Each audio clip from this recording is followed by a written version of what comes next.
अस्सलाम वालेकुम दोस्तों, आज सिर्फ आपसे 3 सवाल पूछे जाएंगे जो कि बहुत दिलचस्प हैं। इसलिए आपको 5 सेकंड का टाइम दिया गया है। अगर आपको ज़्यादा वक्त दरकार हो तो आप वीडियो को रोक कर भी सोच सकते हैं। दोस्तों, वीडियो शुरू करने से पहले अगर आप हमारे चैनल पर नए हैं तो चैनल को सब्सक्राइब करें, साथ में दिए गए घंटे के निशान को दबाना ना भूलें।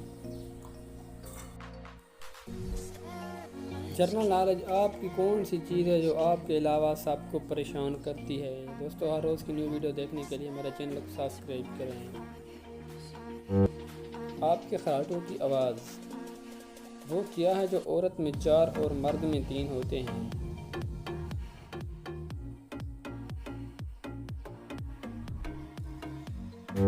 दोस्तों, ये हरूफ। इंटरनेट को उर्दू में क्या कहते हैं।